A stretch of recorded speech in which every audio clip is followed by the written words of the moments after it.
It's Halloween, the time of year where young children dress up as their favorite Teenage Mutant Ninja Turtle or some shit and go to a stranger's house for candy.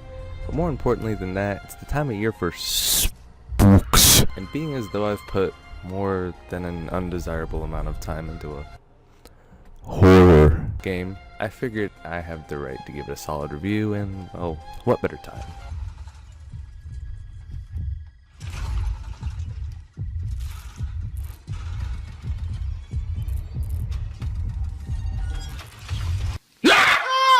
Stop! I could have dropped my croissant! And honestly, what's making a Halloween video without a costume? So I'm gonna be Spooky Sailor. Boo. Now that I have my costume ready, I can get to the meat of the video. But before I do, I want to remind you that deciding whether a game is good or not is a matter of opinion in most ways. So I'm gonna warn you now, this is my opinion on whether this game is good or not. So you can put your fucking slaughter hammer down. At its core, the game is simple. There are 4 survivors and 1 killer. It's the killer's job to find all the survivors and kill them dead by sacrifice or by hand. It's the survivor's job to do all 5 generators, open the door, and live to see another skill check, all while saving their fellow teammates. Now it sounds like a whale of a time, but honestly it's pretty meh, and that's as good as it gets. It's just meh. I can say without a doubt that this game is really only fun when you first start out and don't know what to expect, or you're in a party of entertaining people to play with. And you can say that it's more fun when you're getting chased, or if you do a new perk loadout or bring an item, and it definitely is, that's true. But in order to progress or rank up, or get points to get perks, or to do whatever, you have to sit and sit and sit until you finish a generator, and after that, you go to the next one. Then you go to the next one, until you open the door and leave. While it can be helped with perks and items, it's still a tedious process. I'm not saying that this is something that can be fixed or something the developers can improve upon, unless they add a new sort of skill check instead of the same one over and over again. It's just a mechanic of the game, and I just happen to find that mechanic to be monotonous and repetitive. If you find it exciting to hit a skill check and progress on the main objective, God bless you, but I'm just not that type of guy. Most of the time, Dead by Daylight's about as much fun as getting a case of the scurvy. But that's not really all that makes a game enjoyable for me though. If a game's main objective isn't going to be very fun, which is pretty bad on its own, it's gotta be satisfying to do something, it's gotta look decent, and it's gotta give you something to make you want to play more.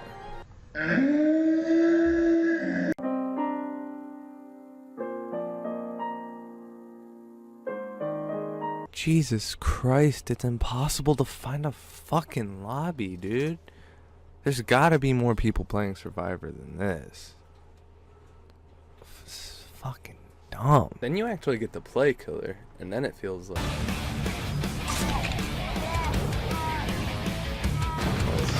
Let this work. Yes. Yeah! Fuck out.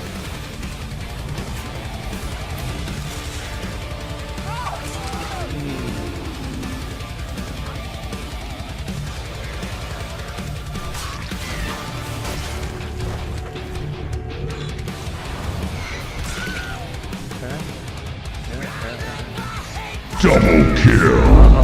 Oh no. Oh no.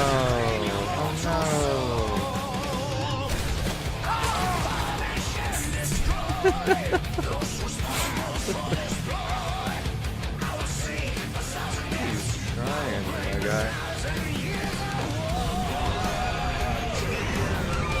Oh, I failed once, not twice. Never twice.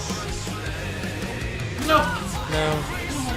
No! Here we go. I'm a virgin! Ah! Ooh. Oh god, yeah. Oh, why does it have to be in the grass? I want all of it. Come on. Yeah. But he's not smart enough to juke a nurse. Doesn't know how to do it. Spooky Sailor Man. Out with another flawless Playing Killer is unbelievably satisfying. It feels so good to get a merciless victory with a nurse, or any killer for that matter. Maybe not Trapper or Hag, but you get what I'm trying to say. The killers are designed extremely well. Their abilities are all unique, except for Mr. Barbecue and Chili, but he doesn't really count. It's really neat to see all these horror icons like Leatherface, Michael Myers, and now Freddy fucking Krueger playable and able to kill people. It's just really cool. And as far as rewards go, it's just really ranking up and getting blood points. Ranking up really isn't that difficult. You just gotta kinda play like a bitch and play a lot. It's just a lot of time. If you have the time, you can easily get rank 1. I remember I got to rank 1 once, and it felt alright, not gonna lie.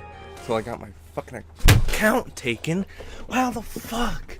That's such a major question in a game like this is, what is there for new players? And the answer to that is simple, it's jack shit. New players are given no crutch. I have like 900 plus hours and I'll still get matched with a guy who has like 3 due to the ranking system. And the ranking system is fine, I just believe there should be some sort of separation with hours if at all possible. And it doesn't help that the new players have barely anything, if anything, to help them. Another addition I think would be really cool for new players would be a ranked system and an unranked system, you know? Like have a game mode or something of Dead by Daylight where like you wouldn't have to lose pips or gain pips, you could just play. Yeah, but that's just my simple opinion. Alright, on to the next section. Overall, I think the game is okay. It's cool to play Survivor when you're playing in a party, and it's always a good time playing Killer. It's just one problem, the game's broke.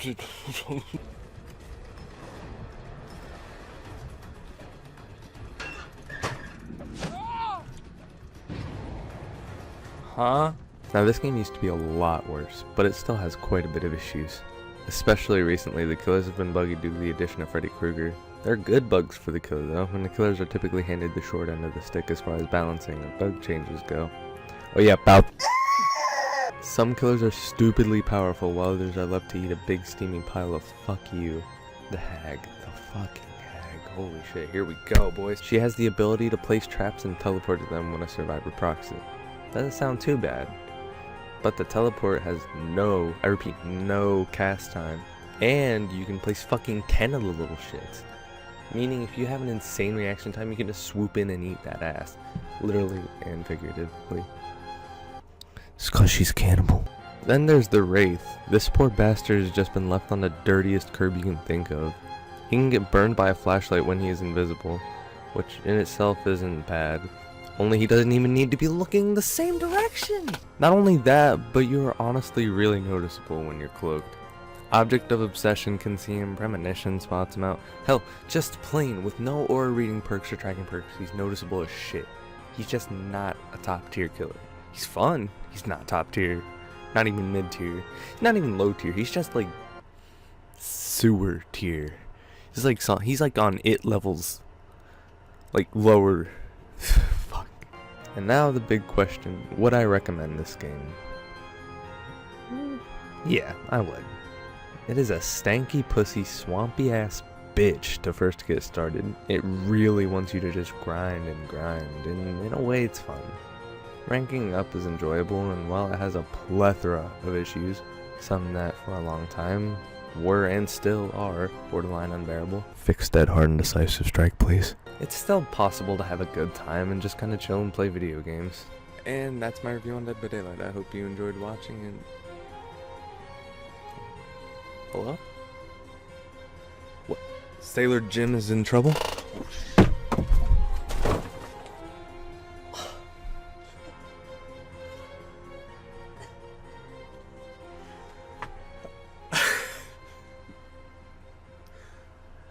That just hurt for real.